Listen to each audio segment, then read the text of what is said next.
Today we'll be talking about the diatonic scale of G major. Last week we treated the diatonic scale of C major.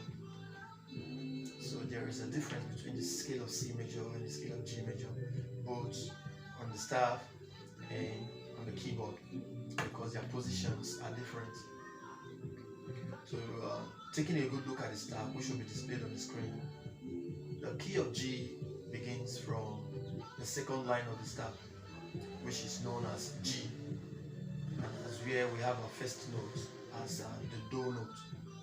Remember, the do, re, mi, fa, sol, la, ti, do are sulfur notations which have their various degrees, counting from 1 to 8. The 8th one is an octave, which is the 8th note. So for the scale of G, G begins from the second line, and on the keyboard you can find G immediately after the first set of threes of black notes on the keyboard. This is G. This is G. This is G.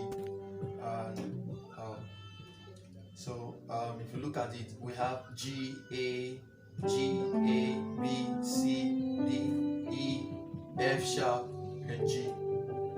We might be wondering why there is no F and G. This is because between T and Do is a semitone. Don't be so in a hurry to forget that the major scale has 5 tones and 2 semitones. The 2 semitones are found in between the 3rd and 4th degree of the scale, which is Mi and Fa, and then the 7th and 8th degree of the scale, which is T and Do. So that's why there is a sharp sign placed on the key of G, which is found on F. So looking at the staff, you'll see that it is found on the 5th line of the staff, which is the line F. It means that note is to be raised by a semitone and not to be played naturally. It means that note is to be played by a semitone, which means you raise it by one note. Now look at it. This is G, A, B, C. You see B and C has is a semitone. So you see B and C on the key of G now is Mi and Fa. So it's a G, A, B, C, and we have D, E, not F, but F sharp, because the sharp sign raises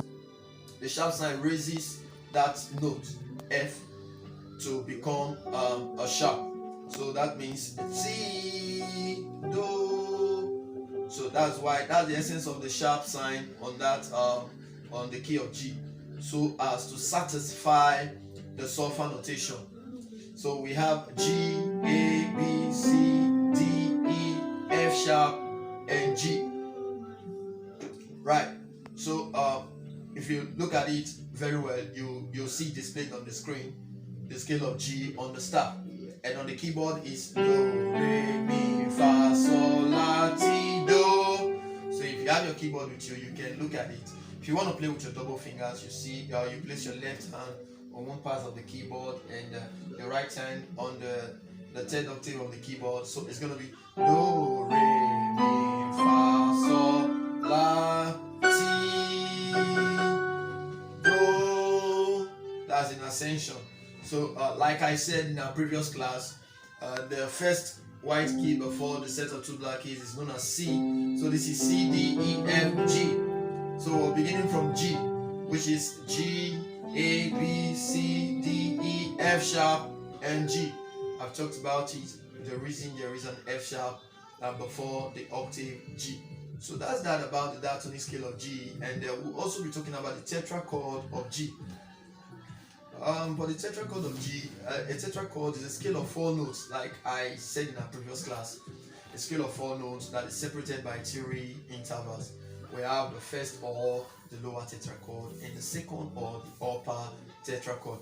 So if you have not listened to our first lecture, do well to listen to it, and then you have a little understanding, or you have a clear understanding on the tetrachord. Now, but for this time, we're talking about the scale of G. Now, the tetrachord for G, it means dividing the 8 notes into 2 equal parts. That means from G, this is G, A, B, C. This becomes the first tetrachord or the lower tetrachord of G. Then from D, E, F sharp, and G is the second tetrachord, which is the upper tetrachord of G. It will be displayed on the screen using the staff. Remember, every staff we're going to be talking about is the treble staff. So do well to listen to this lecture and then answer the questions that follows. And if you have your keyboard with you, like we've been doing in our manual lessons where we meet in classes, I promise teaching us some things on keyboard, which I'm going to do today for those of you that have your keyboard. So on the scale of G, I will still be talking about the key of G, teaching you today. So this is a G here. This is Do, Re, Mi, Fa, Sol, La, Ti, Do. And then I'll move over. Do, Re, Mi, Fa, Sol, La, Ti, Do. You see, the difference between what I just did now is one is higher than the other, which is the pitch difference. Remember, that's why the same reason the staff is being counted from the bottom to the top, because the notes are what arranged in pitches also. You get that? So I'll be treating us our left hand, you get your Do, your Sol, and your Do. Then for your right hand, you get Do, Mi, Sol. This becomes your Do chord. Do. So if you want to go for further practices, make sure, do well, that whenever you are striking your keyboard, you should be able to produce the sound that you are striking, so as to enable you recognize every sound that you will hear on the keyboard, and it will help you also to know notes when they are being touched on the keyboard. So I'll just do a little thing here now. Do.